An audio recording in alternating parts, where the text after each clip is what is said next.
Anda kembali di NTV Today bersama saya Ellen Gracia. Tahun 2026 menjadi momentum penting bagi arah investasi di Indonesia. Di tengah dinamika ekonomi global, kepastian regulasi menjadi salah satu faktor utama yang menentukan kepercayaan investor baik dari dalam maupun luar negeri. Berbagai kebijakan dan regulasi terus disiapkan pemerintah, termasuk implementasi KUHP baru yang tentu membawa implikasi tersendiri bagi dunia usaha dan juga iklim investasi nasional. Lalu sejauh mana regulasi mampu menjadi pengaman sekaligus pendorong investasi dan bagaimana pelaku usaha sebaiknya memahami perubahan hukum tersebut? Dan untuk membahasnya telah hadir bersama kami Rio Kristiawan selaku Business Law Expert. Pak Rio, selamat siang. Selamat siang, Mbak Ellen. Kabar baik? Kabar baik. Terima kasih atas waktunya di NTV Today pada siang ini. Senang sekali bisa kembali berdiskusi dengan Pak Rio, dan tentunya di awal tahun 2026 ini kita lihat masih ada perlambatan ekonomi global dan juga ketegangan geopolitik. Sebenarnya kalau kita melihat ini seberapa penting ya Pak kepastian hukum dibandingkan mungkin insentif fiskal yang dipersiapkan oleh pemerintah dalam menarik investasi itu masuk ke Indonesia, khususnya mungkin untuk di tahun 2026 ini?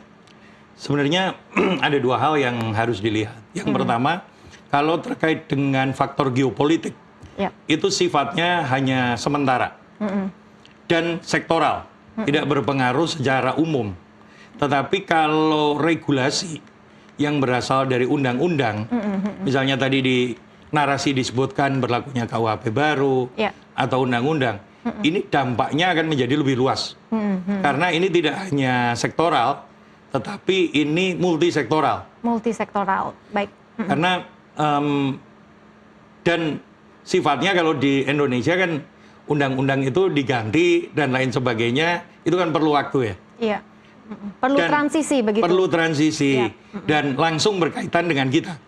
Kalau faktor geopolitik ini kan berkaitan dengan kepentingan dagang di sektor tertentu. Demikian. Oke, baik. Apalagi kalau kita perhatikan juga dengan situasi kondisi ekonomi global saat ini, investor global juga semakin selektif begitu ya, Pak Rio. Nah, dari perspektif hukum bisnis, apa sih sebetulnya kalau kita perhatikan kekuatan utama Indonesia yang masih relevan di mata investor global saat ini? Sebetulnya kekuatan utama Indonesia itu selain letaknya secara geografis kita cukup strategis, kita itu bisa menjadi hub di antara benua. Yang kedua, sumber dayanya, source-nya banyak. Yang ketiga, cost produksinya masih lebih murah. Secara price kita lebih kompetitif begitu ya Pak? Iya betul, kalau kita bicara COGS masih lebih berpotensi. Tetapi yang menjadi tantangan adalah potensi ini apakah bisa terwujud atau tidak. Karena kan kadang-kadang menjadi persoalan ketika ada hal-hal lain yang menjadi penghambat, misalnya perizinan yang cukup lama gitu ya. Atau misalnya ketidakpastian hukum. Kan dari sudut pandang investasi, persoalan hukum ini dianggap sebagai cost, bukan sebagai modal gitu. Nah, dengan tadi memang kepastian hukum yang memang harus menjadi fokus begitu ya untuk investor-investor, kemudian juga fragmentasi ekonomi global juga kan jadinya membuat investor tuh cenderung melihatnya begini loh Pak, menghindari negara-negara dengan kebijakan yang tidak predictable. Nah, sebetulnya apa risiko terbesar Indonesia jika memang konsistensi regulasi ini tidak begitu bisa dicapai? Kalau kita belajar dari 2-3 tahun yang lalu, jadi begini, 2-3 tahun yang lalu itu IODB kita stagnan di peringkat ease of doing business kita. Kemudahan berusaha kita stagnan di peringkat ke-73. Dari 140 sekian. Bahkan kita tertinggal di bawah Malaysia, Singapura, dan lain sebagainya. Yang terjadi saat itu adalah banyak investor-investor berdivestasi ke negara lain. Misalnya mengalihkan investasinya ke Vietnam. Kenapa? Peringkat kemudahan berusaha di Vietnam itu lebih mudah dibanding di Indonesia. Padahal 10-15 tahun yang lalu di Indonesia itu lebih mudah dibanding di Vietnam. Lalu yang berikutnya, kalau kita lihat dari kenapa ease of doing business kita ini bisa sampai peringkat ke 73 dari 140, itu dua elemen yang cukup berkontribusi membuat kita masih terjebak di peringkat itu karena masalah kepastian hukum dan perizinan. Sehingga itu yang perlu karena di satu sisi kalau pemerintah memberikan insentif, tetapi perizinan kepastian hukumnya rendah, misalnya soal kepemilikan tanah dan lain sebagainya, tentu ini akan menjadi pertimbangan tersendiri. Tidak menarik lagi insentif yang ditawarkan kemudian dibanding kesulitan-kesulitan yang dihadapi. Oke, jadi kalau bisa direview ya untuk sekarang ini, sejauh ini apakah regulasi dan kebijakan pemerintah saat ini juga sudah cukup untuk menciptakan ease of doing business di Indonesia? Sebetulnya perlu diimprove lagi. Perlu diimprove lagi. Dasarnya sudah ada, sudah cukup baik, perlu diimprove lagi. Karena kalau mengacu pada aturan ease of doing business kan, pertama tick box-nya, lalu ada atau tidak ada aturan terkait. Kita punya. Tetapi aturan tersebut applicable atau tidak. Nah, kita terjebak pada persoalan applicable atau tidak. Saya punya satu contoh. Dulu ketika Omnibus Law Cipta Kerja dibuat, itu kan jargonnya sebagai game changer. Ya. Tapi kemudian di dalam perjalanannya kita semua tahu bahwa Undang-Undang Cipta Kerja tidak berlaku secara efektif. Banyak pasal sudah diubah oleh Mahkamah Konstitusi.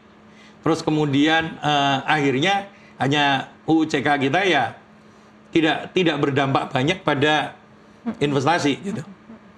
Jadi apa upaya yang perlu dilakukan begitu ya Pak Rio menurut kacamata Anda sebagai business law expert dari sisi stabilitas hukum yang agar bisa menjadi keunggulan kompetitif Indonesia dalam menarik investasi global?